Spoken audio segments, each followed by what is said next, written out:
Hello students, welcome to the session. I am Mr. M.H. Mota, Assistant Professor, Sharad Institute of Technology, College of Engineering. This particular session is on sedimentation process used in the water treatment. The outcome of this session. At the end of this session, you will be in a position to understand the aspects of sedimentation as a process of water purification. Let's try to understand it in depth. The sedimentation. Sedimentation is a physical water treatment process using gravity to remove suspended solids from the water. These solids are one of the major impurities that needs to be removed when we try to purify the water. Solid particles entrained by the turbulence of moving water may be removed naturally by sedimentation in still water of lakes and oceans. While settling basins are the large tanks constructed for the purpose of removing the suspended solids by the sedimentation at water treatment plant. These settling basins are nothing but certain units which reduces the velocity of water, or it even in certain cases make the water stagnant, which results in the sedimentation of the different suspended solids present in water, and in case making the water pure. Clarifiers are the tanks built with certain mechanical means for continuous removal of solids being deposited by the sedimentation. Clarification generally does not remove the dissolved species or dissolved solids, as the sizes of such thing are very low and they are very difficult to settle under the effect of only gravity. In such case, we take the help of certain chemicals so that their settling properties or parameters can be improved. Those improvement in parameters might be in terms of their sizes. So the higher size is generally used to have the higher settling velocity, and in such case we can have a certain more removal of the suspended solids.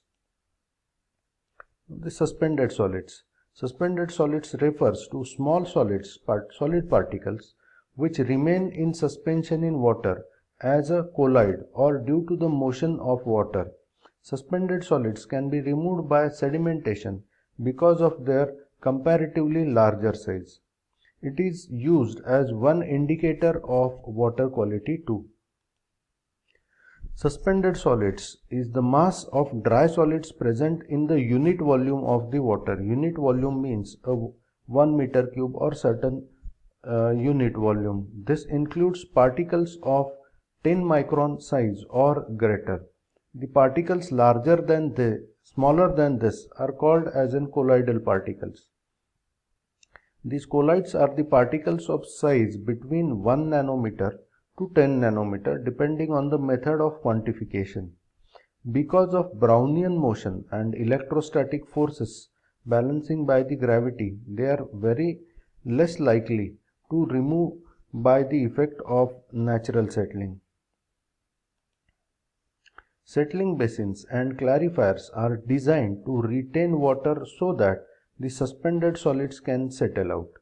By sedimentation principle, the suitable treatment technology should be chosen depending on the specific gravity, size and shear resistance of particles. Depending on the size and density of particles and physical properties of solids, there are 4 types of sedimentation processes. Those are called as in type 1, type 2, type 3 and type 4 processes. Type 1 process is a dilute, non-flocculent and free settling. In this, generally particles settles independently. This corresponds to the sedimentation of discrete particles in a suspension of low solid concentration. This is also known as free settling since the particles have little tendency to flocculate or coming together upon contact with each other. Type 2 settling. This type of settling refers to rather dilute suspension of particles that come together during the sedimentation process. Due to flocculation, particles increase in the size and settle at comparatively higher rate. Type 3, it is concentrated suspension zone settling or hindered settling. This is even useful in sludge thickening. This type of settling refers to flocculant suspension of intermediate concentration. Here the concentration as compared to previous two cases is much more. The interparticle forces hold the particles together and hence the mass of particles settle as a whole, which happens in a wastewater treatment in particular in case of sludge thickening. And final is type 4 settling. It is even called as concentrated suspension or compression settling. This even is an important aspect in sludge thickening. This refers to the flocculation suspension of very high concentration that particles are actually come in contact with each other, resulting in the formation of a certain structure. Further settling can occur only by compression of structure brought about due to the weight of particles which are constantly being added to this structure. This figure will help us to understand it in more depth. If we keep a certain turbid water in a certain glass container for a certain duration in the still position, you will find that this particular water will be dividing itself into a 4 zone. From top, if we see, it will be a clear water zone in which the concentration of solid will be almost negligible. That is because of certain thing which is resembling to a type 1 settling. Next part is type 2 settling, in which the concentration will be more because a certain amount of these solids have been settled from the top surface and they are coming in a contact with the other particles and they are adhering to each other, because of which their size has been altered and they are starting settling into a faster rate. Then comes the third part, and the concentration of the solids in the third part will be still higher, and at the bottom we will find the highest amount of concentration of solids. So this itself resembles the different types of the settling. In a water treatment, generally we are following type 1 and type 2 settling, while in wastewater we generally go for type 3 and type 4 type of settling. This particular figure indicates a certain cross section of a unit like sedimentation tank, in which the particles have been divided into 4 settling zones like discrete particle settling, flocculant settling, hindered settling and compression. Out of that, the first two are very common in case of water treatment, while final two are more relevant in wastewater treatment, because the solid concentration in wastewater treatment is much higher as compared to the water treatment, in which generally the solid concentration is much lesser. So unhindered settling is a process that removes the discrete particle in very low concentration without interfering with nearby particles.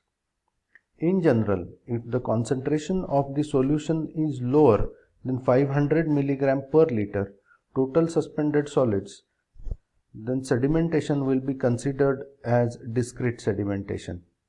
This particle keep their size and shape during the discrete settling with an independent velocity. With such low concentration of suspended particles, the probability of particles collision is very low, and consequently the rate of flocculation is small enough to be neglected for most of the calculations. Thus, the surface area of the settling basin becomes the main factor of sedimentation rate.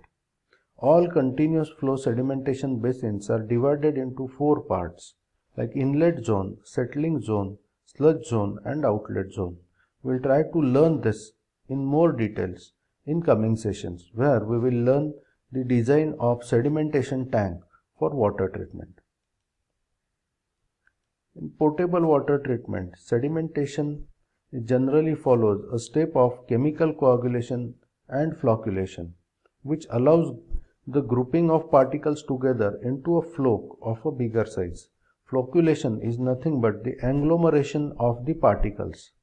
This increases the settling speed of suspended solids and allows settling colloids. This particular figure indicates one type of sedimentation tank, which is horizontal flow sedimentation tank, in which the different units like inlet, outlet, the removal of solid mechanism, the sludge removal pipes, and all these things have been shown. In this, the water enters from the left side of this particular section, and as this particular thing has got a very large area, the velocity has been reduced. The reduced velocity helps us the sedimentation of different particles at the bottom, while the water is removed from the opposite side of that, from the outlet zone. Whatever sedimentation that has taken place has been cleaned with the help of certain mechanism which runs on a mechanical power, and that particular is called as a sludge, which has been removed with the help of pumping of sludge.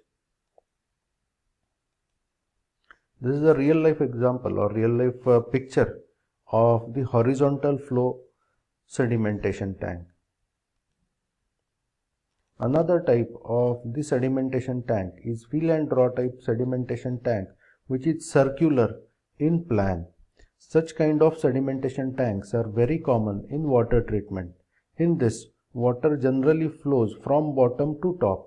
It means that it will have an entry at the bottom and will have the outlet on a periphery of the unit. This helps a high amount of removal of solids. Those removal of solids can be then removed solids can be then removed in terms of sludge. This is a cross section of the circular upflow type sedimentation tanks used in the water treatment. It even has different types of parts like the removal mechanism, then the slopes, certain kind of things which are used to collect the water from the periphery, and so on. We will learn all these things in detail while we are trying to learn the design of such units. So that's it for this session. Let's meet in next session to learn such things in more detail. Thank you for having me, and don't forget to like, comment and subscribe.